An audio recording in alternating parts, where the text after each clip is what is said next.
Hello students, मैं आपका chemistry educator doctor Sunil Pushpa. बेटा आज की क्लास को स्टार्ट करते हैं। तो आज की क्लास में हम पढ़ने वाले हैं नस्ट इक्वेशन। तो नस्ट ने क्या बोला? नस्ट ने बोला बेटा कि किसी इलेक्ट्रोड का जो इलेक्ट्रोड पोटेंशियल होता है वो concentration of ion and temperature पर डिपेंड करता है। तो उन्होंने एक रिलेशन दिया। किस में रिलेशन दिया? Electrode potential, concentration of ion and temperature में एक रिलेशन दिया। उन्होंने रिलेशन दिया बेटा E cell equal to E naught cell minus K R T upon N F log base E और reduced species divided by oxidised species. तो ये उन्होंने रिलेशन दिया था किसमें? Electrode potential, concentration of ion और टेम्परेचर में। ठीक है ना। यहाँ पर क्या है ये सिंबल, उनको हम यहाँ लिख दिया है मैंने। ई सेल को बोलते हैं इलेक्ट्रोड पोटेंशियल और ई नोट सेल को बोलते हैं स्टैंडर्ड इलेक्ट्रोड पोटेंशियल। यहाँ पर आर है बेटा गैस कांस्टेंट और आर की जो वैल्यू हमें पुट करनी है वो जूल वाली करनी है, 8.314 जूल पर केल्विन पर मोल। आगे क्या है? टेम्परेचर है। टेम्परेचर को मुझे केल्विन में यूज करना है बेटा। एन क्या है? यहाँ पर एन है number of electron involve in the reaction, या इसको हम बोले बैलेंसी ऑफ आइन। अगला है बेटा एफ। एफ क्या है? यहाँ पर फैराडे कांस्टेंट होता है, सभी बच्चों को पता है, 96500। कूलम पर मोल इसकी वैल्यू यूज करनी है 96500। ठीक है ना। अब एक रिएक्शन में लिख रहा हूँ यहाँ, कोई मेटल है बेटा। क्या मेटल है? कोई मेटल एम है और इस पर एन टाइम पॉजिटिव चार्ज है। क्या है? एन टाइम पॉजिटिव चार्ज है। तो इसने एन टाइम इलेक्ट्रॉन गेन किए और ये सॉलिड मेटल में चेंज हो गया।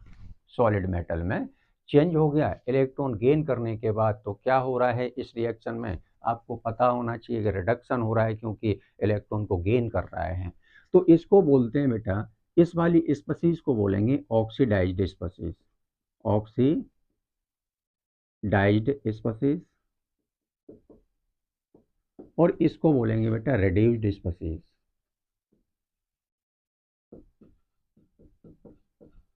Reduced species. अब इसको अगर मैं इक्वेशन नंबर 1 मान लूँ तो ये वाली वैल्यू इक्वेशन नंबर 1 में पुट कर दूँ तो क्या मिलेगी इक्वेशन?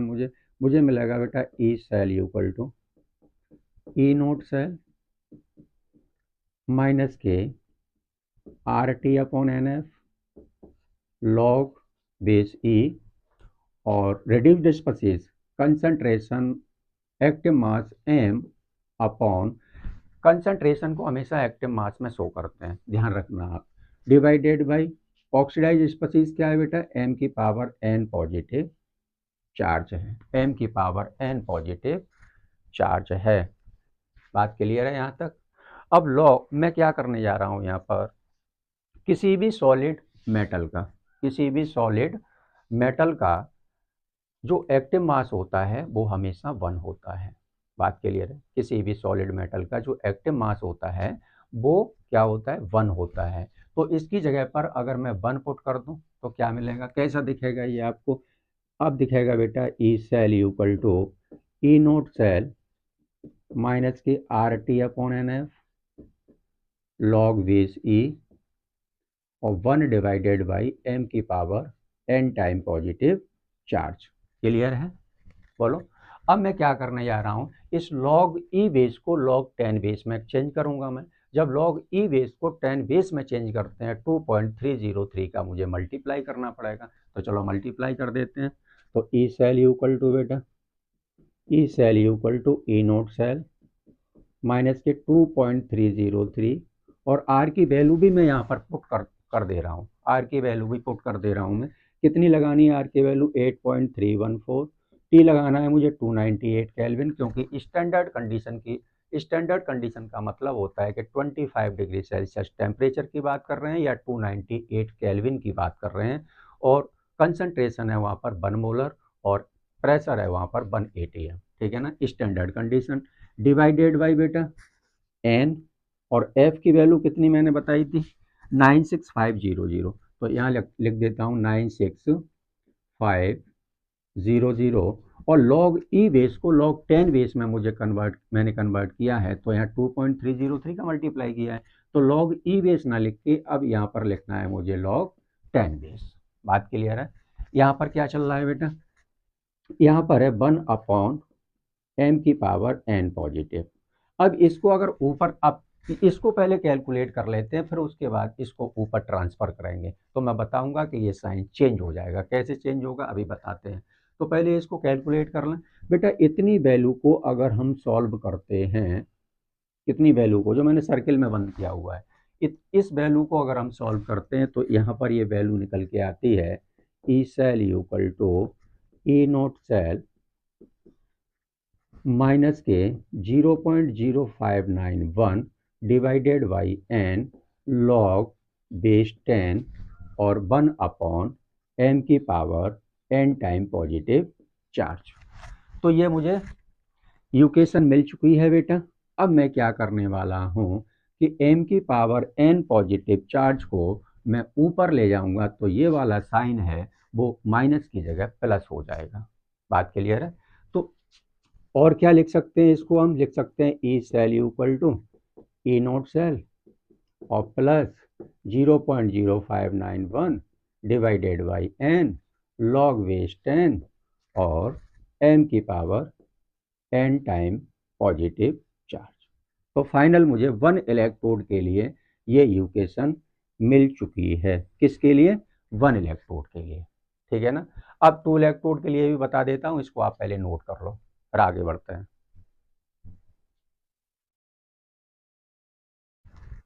आगे बेटा समझते हैं। 2 इलेक्ट्रोड के लिए नेक्स्ट इक्वेशन क्या होगी? जैसे मेरे पास 2 इलेक्ट्रोड हैं, एक जिंक का इलेक्ट्रोड है और एक कॉपर का इलेक्ट्रोड है, तो उसके लिए नेक्स्ट इक्वेशन क्या होगी? ठीक है ना? तो वो भी समझ लेते हैं कि जैसे 2 इलेक्ट्रोड दे रखे हैं, ये तो मैंने 1 इलेक्ट्रोड के लिए निकाला था। अब 2 इलेक्ट्रोड दे रखे हैं, फिर उसके बाद 2 इलेक्ट्रोड के लिए हमें एक नेक्स्ट इक्वेशन बता रहे हैं, उसके बाद एक क्वेश्चन मैंने यहाँ लिख लिया है। इस क्वेश्चन को सॉल्व करते हैं, नेक्स्ट इक्वेशन से रिलेटेड क्वेश्चन है। तो 2 यहाँ हेडिंग डालेंगे for 2 electrode. Next equation for 2 electrode. 2 electrode के लिए नेक्स्ट इक्वेशन क्या होगी? तो E cell equal to E naught cell minus के 0.0591 अपॉन एन लॉग बेस 10 और Zn upon Zn2 positive upon copper 2 positive. मतलब एनोड की कंसंट्रेशन ऊपर लगाते हैं, एनोड ऊपर लिखते हैं और कैथोड को नीचे लिखा जाता है। तो इलेक्ट्रोकेमिकल सीरीज में जो ऊपर मेटल होता है उसका एनोड बनाते हैं और नीचे मेटल होता है उसका हम कैथोड बनाते हैं। ऐसे बोल सकते हैं कि मोर निगेटिव एसआरपी, जिस मेटल का मोर निगेटिव एसआरपी होता है उसका हम एनोड बनाते हैं और मोर पॉजिटिव एसआरपी का हम कैथोड बनाते हैं। बात क्लियर है?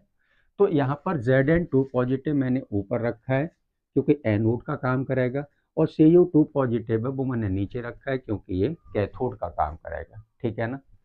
तो ये होता है 2 इलेक्ट्रोड के लिए। इस टाइप से हम बनाते हैं 2 इलेक्ट्रोड के लिए नेक्स्ट इक्वेशन। कोई सा भी मेटल हो, ऊपर वाले मेटल का आयन ऊपर रखना है, नीचे वाले का नीचे रखना है। बात क्लियर है? जो इलेक्ट्रोकेमिकल सीरीज में ऊपर आ रहा है, मेरी बात को फिर ध्यान से समझें कि मैंने Zn को ऊपर क्यों लिया है, क्योंकि ये क्या है? मोर निगेटिव एसआरपी है, और मोर निगेटिव एसआरपी का हम एनोड बनाते हैं और मोर पॉजिटिव एसआरपी का हम कैथोड बनाते हैं। एसआरपी का मतलब होता है स्टैंडर्ड रिडक्शन पोटेंशियल। अब एक क्वेश्चन इसी से रिलेटेड सॉल्व कर लेते हैं। क्वेश्चन में क्या कह रहा है? Write the cell reaction. बेटा सेल रिएक्शन लिखवा रहा है आपसे वो, और क्या कह रहा है? Write the cell reaction and calculate the EMF. EMF का मतलब होता है इलेक्ट्रोमोटिव फोर्स, मतलब ई सेल फाइंड करना है, इलेक्ट्रोड पोटेंशियल हमें निकालना है, ईएमएफ निकालना है ऑफ द फॉलोइंग सेल। तो इससे जो ये सेल रिप्रेजेंटेशन दे रखा है, ये जो दे रखा है उन्होंने सेल रिप्रेजेंटेशन दे रखा है, इससे हमें क्या लिखना है बेटा? सेल रिएक्शन लिखनी है। क्या लिखनी है? सेल रिएक्शन लिखनी है इससे। तो पहले हम क्या कर लें? सेल रिएक्शन ही लिख लें पहले। तो ये बेटा किसका काम करेगा? ये एनोड का काम करेगा, ये कैथोड का काम करेगा। जब ये एनोड का काम करेगा तो इसका क्या होगा बेटा? ऑक्सीडेशन होगा। ऑक्सीडेशन कैसे होता है? क्योंकि इलेक्ट्रॉन ये डोनेट करेगा तभी तो ऑक्सीडेशन होगा। तो सेल रिएक्शन लिख लें इसकी। एसएन किस में चेंज होगा? सेल रिएक्शन स्टेनस है, दिख रहा है ब्लू कलर, ब्लैक से लिखता हूँ। ये क्या काम करेगा बेटा, Sn है अपने आउटर मोस्ट सेल के 2 इलेक्ट्रॉन को डोनेट कर देगा, तो इसका तो हो गया ऑक्सीडेशन, इसका क्या हो गया, ऑक्सीडेशन हो गया। अब इसने तो इलेक्ट्रॉन डोनेट कर दिए, इनको लेने वाला भी तो कोई होना चाहिए, तो यहाँ पर क्या आएगा बेटा, 2H प्लस है वो इन 2 इलेक्ट्रॉन को गेन कर लेगा और किस में चेंज हो जाएगा, H2 गैस में चेंज हो जाएगा। तो इसके नीचे एक्वस लिख देना, ये सॉलिड है बेटा और ये एक्वस है। अब ओवरऑल सेल रिएक्शन क्या होगी सर, इलेक्ट्रॉन से इलेक्ट्रॉन मैंने कैंसिल आउट कर दिए, तो क्या मिला मुझे, Sn मिला, 2H पॉजिटिव मिला, एरो Sn2 पॉजिटिव और प्लस H2, ये मुझे सेल रिएक्शन मिल चुकी है। तो ऐसे तो हम निकालते हैं बेटा, बनाते हैं सेल रिएक्शन को। अब आगे क्वेश्चन में क्या कह रहा है, कंसंट्रेशन गिवन है बेटा, Sn2 पॉजिटिव की कंसंट्रेशन ये गिवन है, H प्लस की कंसंट्रेशन ये गिवन है, वो ई सेल फाइंड करा रहा है। तो हमने क्या फॉर्मूला अभी पढ़ा था, हमने फॉर्मूला बेटा पढ़ा था, इसकी जगह पर हम ये वाली वैल्यू भी यूज कर सकते हैं, ध्यान से सुनना, कैलकुलेशन को इजी बनाने के लिए 0.06 भी लिख सकते हैं इसको हम, क्लियर है ना। तो 0.059 की जगह अगर मैं 0.06 लिख दूँ तो कैलकुलेशन काफ़ी इजी हो जाती है, क्लियर है ना। तो यही वाली वैल्यू मैं यहाँ पर यूज करने वाला हूँ। तो क्या फॉर्मूला लगाएंगे, हम फॉर्मूला लगाएंगे E cell equal to E naught cell minus के 0.06 डिवाइडेड बाई एन। एन कैसे निकालेंगे, हमने बोला था एन क्या है यहाँ पर, number of electron involve in the reaction, इस रिएक्शन में कितने इलेक्ट्रॉन इन्वॉल्व हो रहे हैं वो एन की वैल्यू होती है। तो ये 2 इलेक्ट्रॉन डोनेट कर रहे हैं, हाइड्रोजन है वो H प्लस है, वो 2 इलेक्ट्रॉन को गेन कर रहा है, तो एन की वैल्यू कितनी हो गई 2। तो मैं यहाँ क्या लगा दे रहा हूँ, एन लिख दे रहा हूँ पहले, है ना।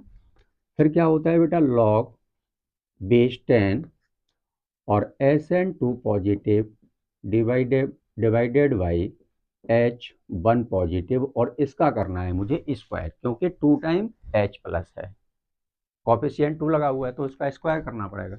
इस वाले फॉर्मूले में बेटा वैल्यू पुट कर लो, वैल्यू पुट कर दें। अब इसमें से और इसको माइनस करेंगे तो एक फॉर्मूला होता है ई नोट सेल निकालने के लिए, मैं इस साइड लिख दे रहा हूँ। ई नोट सेल कैसे निकालते हैं, ई नोट सेल होता है E naught R cathode minus E naught R anode. तो कैथोड का तो बेटा ये काम कर रहा है, एनोड का ये काम कर रहा है, तो कैथोड की वैल्यू कितनी है 0.00 वोल्ट माइनस, और ये कितनी है माइनस के 0.14 वोल्ट। तो ये बेटा जीरो में से इसको अगर माइनस करेंगे तो इतना ही बचेगा ना, तो माइनस माइनस प्लस हो जाएगा, तो ई नोट सेल की वैल्यू कितनी आ जाएगी, ई नोट सेल आ जाएगा प्लस के 0.14 वोल्ट। तो इसकी जगह पे मुझे रखना है क्या, 0.14 वोल्ट, तो इक्वल टू 0.14 माइनस के 0.06 डिवाइडेड बाई एन की वैल्यू मैंने बता दी 2 है, लॉग बेस 10, और Sn2 पॉजिटिव की कंसंट्रेशन ये दे रखी है, तो इसको हम क्या लिखेंगे, इसको लिख सकते हैं 4 × 10 की पावर -3। तो इसको मैं लिख रहा हूँ बेटा 4 × 10 की पावर -3 डिवाइडेड बाई, इसकी कंसंट्रेशन क्या है, इसको हम लिख सकते हैं 10 की पावर 2 × 10 की पावर -2, तो 2 × 10 की पावर -2।